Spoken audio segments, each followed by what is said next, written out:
ہماری نوجوان نسل میں نشے کے استعمال کی عادت اور اس کا رجحان آئے روز بڑھتا ہی جا رہا ہے، اور اس سے کیا شہر کیا دیہات کوئی بھی جگہ اس سے محفوظ نہیں ہے۔ آخر کیا وجہ ہے کہ نوجوان اس طرف کیوں جا رہے ہیں؟ وہ اپنی صحت کو، اپنے ایمان کو، اپنی زندگی کو کیوں تباہ کرنا چاہتے ہیں؟ اس کے پیچھے وجوہات کیا ہیں؟ کون کون سے ایسے فیکٹرز ہیں؟ کیا ایسے حالات ہیں کہ جن حالات کی بنیاد پر یہ والے کام ہو رہے ہیں؟ اس میں ممکن ہے کہ بہت ساری باتیں ہوں۔ اب جو لوگ اس چیز کا استعمال کر رہے ہیں ان سے پوچھا جائے تو عین ممکن ہے کہ وہ الگ الگ اس کی وجوہات بتائیں، یا اس طرف آنے کی ان کی زندگی کے اندر الگ الگ کہانی ہو۔ لیکن اگر ان کو ایک جگہ جمع کر لیا جائے اور ایک عام جو ہمارے معاشرے کی جو حالت ہے اس کے حوالے سے اگر ہم بات کریں تو اس معاملے کے اندر 6 ایسی بڑی چیزیں ہیں، یا یہ سمجھ لیجئے کہ ایسی وجوہات ہیں کہ جن کی بنا پر یہ نوجوان نسل اس نشے والی عادت کی طرف جا رہی ہے۔ اس میں سب سے پہلی جو چیز ہے وہ پیر پریشر ہے۔ پیر سے مراد ہمارے ہاں جو لفظ مستعمل ہے وہ مراد نہیں ہے۔ پیر سے مراد ایسی اس کا جو فرینڈز ہیں، اس کا جو سوشل سرکل ہے، اس کا جو اٹھنا بیٹھنا ہے جن لوگوں کے ساتھ، وہ اس معاملے کے اندر جو ہے نا وہ بہت بڑی اہمیت رکھتا ہے کہ اس کا جو اٹھنا بیٹھنا کن لوگوں کے ساتھ ہے، اس کے دوست کون ہیں، اس کے جو سوشل سرکل ہے وہ کون لوگ ہیں، کن لوگوں کے ساتھ اس کی الیک سلیک ہے، کن لوگوں کے ساتھ وہ اٹھتا بیٹھتا ہے۔ جب ایسے لوگ کہ جو آلریڈی اس چیز کے اندر انوالو ہیں وہ یہ کام کر رہے ہیں، یا تو وہ اس کو بیچ رہے ہیں یا اس کا استعمال کر رہے ہیں، جب اس آدمی کا، اس نوجوان کا ان لوگوں کے ساتھ اٹھنا بیٹھنا ہوگا تو پھر ظاہر لازمی طور پر یہ ان لوگوں کی عادت کو اپنائے گا۔ اللہ کے نبی صلی اللہ علیہ وسلم کا ارشاد پاک ہے، المرء علی دین خلیلہ، آدمی اپنے دوست کے دین کے اوپر ہوتا ہے۔ تو تم میں سے ہر انسان یہ اچھی طرح دیکھ لے کہ اس کی دوستی کس کے ساتھ ہے۔ تو یہ جو چیز ہوتی ہے دوستی، اس کے تعلقات، اس کا سوشل سرکل، یہ بہت زیادہ اہمیت رکھتا ہے اس معاملے کے اندر کہ جیسی محفل ہوگی ویسا ہی اس کے اوپر رنگ چڑھے گا۔ خربوزے کو خربوزہ دیکھ کے کہتے ہیں نا کہ رنگ پکڑتا ہے، اور اللہ کے نبی صلی اللہ علیہ وسلم کی بہت ساری احادیث ہیں جس میں آپ نے دوستی کے متعلق بتایا ہے کہ دوستی کے رنگ انسان کے اوپر کیسے چڑھتے ہیں، اس لیے دوستی کے معاملے کے اندر احتیاط کرنی چاہیے۔ دوسری جو چیز ہے وہ ایموشنل اور مینٹل ہیلتھ ایشوز ہیں۔ نوجوانوں کے اندر انگزائٹی کا پایا جانا، ڈپریشن کا ہونا، مختلف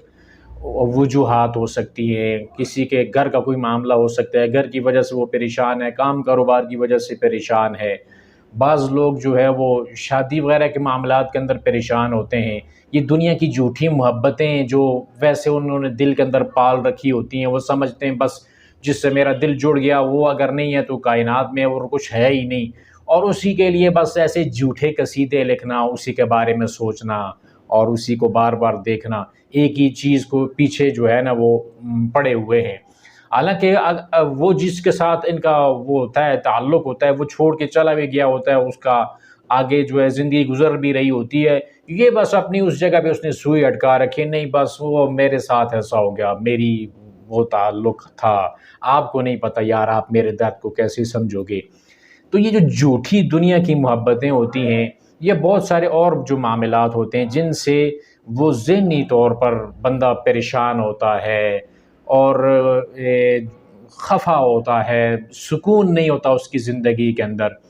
تو وہ سکون کی تلاش کے اندر سیلف میڈیکیشن کے طور پر اس چیز کا استعمال کرتا ہے کہ وقتی طور پر مجھے سکون مل جائے۔ اب ظاہر ہے وہ جب سکون لینے کے لیے یہ 1-2 ڈوز لے گا تو پھر جب نیا اٹیک آئے گا اس انگزائٹی کا، سیڈنس کا، تو دوبارہ سے اس چیز کو استعمال کرنے کی کوشش کرے گا، اور رفتہ رفتہ یہ چیز اس کی عادت بن جائے گی اور اس کو وہ چھوڑ نہیں پائے گا۔ حالانکہ سکون، ڈپریشن، انگزائٹی جو ہے وہ ان چیزوں کے استعمال سے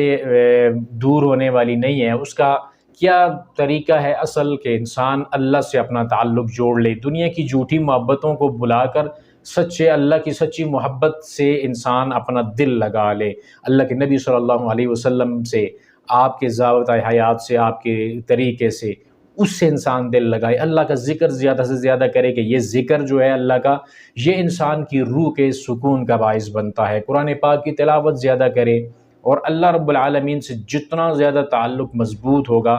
اتنا زیادہ زندگی کے اندر سکون ہوگا۔ لیکن اس سکون کی تلاش کے اندر اس لیے لوگ نہیں جاتے کہ اس معاشرے کے اندر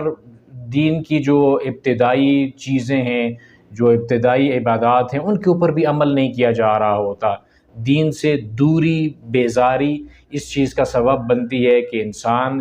اصل چیز کو چھوڑ کر، حقیقت کو چھوڑ کر اس ایسی چیز کی طرف جاتا ہے جس کے اندر اس کے ایمان کی، اس کی صحت کی بربادی ہے، دنیا کی زندگی اس کی تباہ ہو رہی ہے، کچھ بھی اس کو حاصل ہونے والا نہیں ہے، فائدہ اس کو ملنے والا نہیں ہے۔ تو یہ ایک دوسری چیز ہے۔ اب تیسری چیز جو ہے نا وہ کوریوسٹی اور ایکسپیریمنٹیشن ہے۔ جو جوانی کی عمر ہوتی ہے نا، اس میں انسان جو ہے نا کچھ نیا کرنے کی سوچ رہا ہوتا ہے، زندگی کے اندر تجربات حاصل کرنے کی کوشش کرتا ہے، اور جو بھی اس کے لیے سامنے نیا کام آتا ہے نا تو وہ اس کو کر گزرتا ہے۔ دیکھیں یار اس کا کرنے سے کیا ہوتا ہے، اس کا انجام نہیں سوچتا کہ اس کا انجام کیا ہونے والا ہے، اس کے جو پوٹینشیل کانسیکوینسز ہے وہ کیا ہونے والے ہیں، اس کی طرف وہ نہیں سوچتا، وہ کام کر لیتا ہے۔ اسی طرح یہ جو نشے والی چیز ہے جب اس کے سامنے آتی ہے تو جب اس کا کوئی دوست وغیرہ یا یہ جو ان کا سرکل ہوتا ہے وہ اس کو بولتا ہے یار لگا لے ایک دو کش، اس سے کیا ہوگا، دیکھ تو لے کیا چیز ہے، تو اس کو ویسے ہی استعمال کیے بغیر تو نہ اس کی تنقید کرنا، تو اس کو تھوڑا سا استعمال تو کر لے۔ وہ اس نے ایک جو ہے وہ سوٹا لگایا، دوسرا لگایا، پھر کرتے کرتے وہ اس کی عادت بن جاتی ہے۔ جب اس کو تجربات کے اندر لانے کی کوشش کرتا ہوں تو دیکھتا ہے یار یہ تو اس کے اندر کچھ سکون سا ہے، اور میں سمجھتا ہوں کہ وہ بڑا ریلیکس سا ہو گیا۔ وقتی طور پر تو یہ چیز اس کے دل و دماغ کو، جو اس کا ایک بوجھ ہوتا ہے اس کو ہٹا کر فریش کر دیتی ہے نا، لیکن جو اس کے آگے انجام ہوتے ہیں یا اس کے جو نتائج ہوتے ہیں صحت کے اوپر، جو اس کے اثرات ہوتے ہیں، اس سے اس انسان کا، اس نوجوان کا کچھ لینا دینا نہیں ہوتا۔ تو ان چیزوں کو دیکھ کر وہ یہ کام کرتا ہے۔ اب جو چوتھی چیز ہے وہ جو والدین ہیں نا ان کا بچوں کے اوپر نگرانی نہ کرنا، یہ ایک بہت بڑی وجہ ہے، لیک آف پیرنٹل انوالومنٹ۔ وہ بچے کو دیکھتے نہیں ہے بچہ کیا کر رہا ہے، کس کے ساتھ بیٹھتا ہے، اٹھتا ہے، دوستی اس کی کس کے ساتھ ہے۔ بچہ گھر سے باہر ہے تو ٹھیک ہے، باہر ہے، گھر میں ہے تو کچھ نہیں ہے۔ آج کل آ رہا بھی بس ایسے ہی آگے پیچھے اپنی اس میں دنیا میں مگن ہے، کوئی کس پریشانی میں، کوئی کس پریشانی میں، بس وہ اپنی اس دوڑ کے اندر لگا ہوا ہے اور اس دوڑ میں اس کو کوئی اور نظر نہیں آتا۔ تو والدین کے ساتھ بھی ایسا ہی ہوتا ہے، بچوں کے اوپر نظر نہیں رکھتے کہ بچے ان کے پڑھ کیا رہے ہیں، جا کہاں پہ رہے ہیں، اسکول کالج یونیورسٹی میں جاتے ہیں تو واپس آ کے ان کی تعلیم کا کیا صورتحال ہے، وہاں پہ کیا حالات ہیں، اور دوستیاں جو جن لوگوں کے ساتھ اس کی ہیں، اٹھنا بیٹھنا ہے وہ کس طرح کا ہے۔ ایک بچہ گھر سے صبح کو نکلا ہے، رات گئے بڑی دیر سے وہ گھر کے اندر آیا ہے، تو کیوں اتنی دیر باہر میں رہا ہے، یہ کوئی اس کے بارے میں نہ سوچا جاتا ہے، نہ اس کے بارے میں کوئی فکر ہوتی ہے کہ بھائی بس چھوڑو، جیسے زندگی چل رہی ہے تو چل رہی ہے۔ تو اس طرح جو والدین کی نگرانی نہ کرنا یہ بہت بڑی وجہ بنتی ہے نوجوان نسل کے تباہ ہونے میں اور اس کے اس طرف جانے کے اندر۔ اللہ کے نبی صلی اللہ علیہ وسلم کی مشہور حدیث آپ نے کئی بار سنی ہے کہ ہر بچہ فطرت اسلام پہ پیدا ہوتا ہے اور اس کے جو والدین ہوتے ہیں وہی اس کو یہودی اور عیسائی بناتے ہیں۔ اب یہ دو طرح سے بنتا ہے، ایک تو انسان اس طرح کی تربیت کرے اس کی کہ وہ بچہ جو ہے اپنا جو طریقہ ہے، جو مذہب ہے، اس کو چھوڑ کر کوئی اور طریقہ استعمال کر لے، یا تو بالکل ہی کسی طرح کی کوئی تربیت دے ہی نہ، اور اس کو اتنی آزادی دے دے کہ وہ بچہ دوسرے ماحول کے اندر ڈال جائے، جس طرح کا ماحول آگے پیچھے چل رہا ہے وہ اس ماحول کا بندہ بن کے رہ جائے۔ تو یہ بھی ایک والدین کا ایک قصور ہوتا ہے، یا تو تربیت کرنا، غلط تربیت کرنا، یا تربیت بالکل نہ کرنا، یہ دونوں چیزیں اس بچے کو، اس نوجوان کو اس طرف لے کر جاتی ہیں۔ اور جو پانچویں چیز ہے وہ میڈیا انفلوئنس ہے، کہ میڈیا پر سوشل میڈیا دیکھ لیں یا جو ٹی وی ہے، مووی ہیں، ڈرامے ہیں، اس کے اندر جو ہے یہ ان چیزوں کا استعمال کرنا سر عام دکھایا جاتا ہے. وہاں پہ ڈرگس کا استعمال ہوتا ہے، شراب پی جا رہی ہوتی ہے، اور اس کے اندر پھر جب یہ نوجوان دیکھتا ہے کہ اس نے وہ ٹی وی ڈرامے کے اندر کوئی جو محبت تھی، ویسے تو اس نے تو ایسے کر کے دکھایا ہے نا، وہ تو حقیقت تو نہیں ہے. ایک شراب کی حیثیت ہے، جو چیز دکھائی جا رہی ہے وہ حقیقت میں نہیں ہوتی، لیکن یہ لوگ اس کو حقیقت سمجھ کر لے رہے ہوتے ہیں. وہ ڈرامے کے اندر جو کچھ ہو رہا ہوتا ہے وہ اپنی زندگی سمجھتے ہیں کہ میری زندگی ایسی ہے، کیونکہ وہ جو لوگ مووی یا ڈرامے بناتے ہیں وہ ان انسانوں کی، اس معاشرے کی سائیکالوجی کو دیکھ کر اس حساب سے وہ یہ مووی اور ڈرامے بناتے ہیں. تو وہاں پہ یہ لوگ جب دیکھتے ہیں کہ وہاں پہ ڈرگس کا استعمال ہو رہا ہے، وہاں پہ نشہ کیا جا رہا ہے، اور وہ ایسے مزے میں دودھ ایسا وہ لگا ہوا ہے، اور ایک دوسرے کو وہ واہیات قسم کی گالیاں بک رہے ہیں، تو یہ منظر ان کو جب یہ لوگ دیکھتے ہیں تو اس کو اپنے اوپر اپلائی کرنے کی کوشش کرتے ہیں. جو چیز ڈرامے کے اندر دکھائی جا رہی ہوتی ہے وہ نوجوانوں کی اکثریت کے ساتھ ایسا معاملہ ہوا ہوتا ہے، تو وہ سمجھتے ہیں کہ یار میری جو لائف سٹوری ہے بالکل ایسی ہے جیسے یہاں دکھایا جا رہا ہے، تو میں بھی یہ والا کام کیوں نہ کروں تاکہ میرے اوپر بھی یہ معاملہ جو ہے اس طرح کا میں بھی ہو جاؤں. اور جو چھٹی چیز ہے وہ ایکسیسیبلٹی ہے، آسانی کے ساتھ اس چیز کا مل جانا. وہ آپ دیکھتے ہیں کہ ہر جگہ پہ، وہ چاہے گاؤں ہیں، دیہات ہیں یا پھر شہر ہیں، یہ جو نشہ آور چیزیں ہیں یہ ہر جگہ پہ میسر ہیں. جن لوگوں نے ان چیزوں کا کاروبار کرنا ہے، بزنس کرنا ہے، وہ تو ان چیزوں کو آگے سپلائی کرتے ہیں. انہوں نے دیکھنا تو نہیں ہے کہ کس کا بچہ خراب ہو رہا ہے، کس کی بچی خراب ہو رہی ہے، انہوں نے اس چیز کو نہیں دیکھنا ہوتا. ان کو مطلب ہوتا ہے اپنے پیسے سے، ان کو مطلب ہوتا ہے اپنے بزنس سے. تو جب یہ پیسہ انسان کی زندگی کا مقصد بن جاتا ہے تو پھر وہ حلال حرام دیکھتا نہیں ہے. قرب قیامت کی نشانیوں میں بھی یہ ایک چیز ہے کہ انسان حلال حرام کی تمیز ہی نہیں کرے گا کہ کہاں سے مال آ رہا ہے. تو یہ جو اپنا مال کمانے کے لیے اس چیز کا بے دریغ آگے استعمال کرواتے ہیں، اور ہر جگہ پہ اس چیز کو سپلائی کرنا اور اس کو میسر کر دینا، یہ ایک بہت بڑی وجہ ہوتی ہے نشہ آور چیزوں کے استعمال کے رجحانات کو زیادہ کرنے کے لیے. اب ان چیزوں کو، یہ جو اویلیبلٹی ہے اس چیز کی، ایکسیسیبلٹی ہے، کسی جگہ پہ اس کا موجود ہونا، پایا جانا، اس کو کنٹرول کرنا تو اداروں کا کام ہے. وہ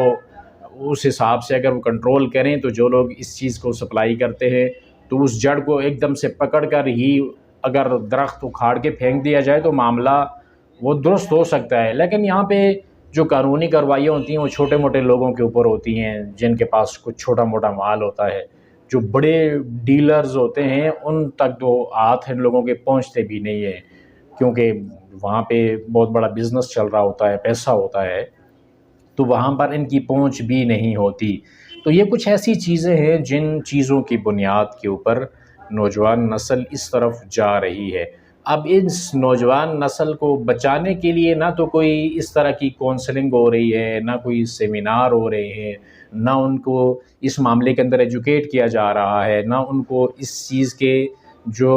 نتائج ہیں اس سے آگاہ کیا جا رہا ہے. بات ہی نہیں کی جا رہی معاشرے کے اندر، تو پھر تو ایسے کام ہونے ہیں. تو اس نسل کو اس معاملے کے اندر ایجوکیٹ کرنے کی انتہائی اشد ضرورت ہے کہ یہ جو کام آپ کر رہے ہیں، یہ کام نہ تو آپ کی دنیا کے لیے اچھا ہے، نہ آپ کی آخرت کے لیے اچھا ہے، نہ آپ کی صحت کے لیے اچھا ہے، نہ ہی آپ کے دیگر معاملات کے لیے یہ چیز اچھی ہے. تو اس طرح سے ان نوجوانوں کو تربیت کرنا، ان کو بتانا انتہائی اشد ضروری ہے. اللہ تعالیٰ سب مسلمان نوجوان بچوں اور بچیوں کی اصلاح فرما دے.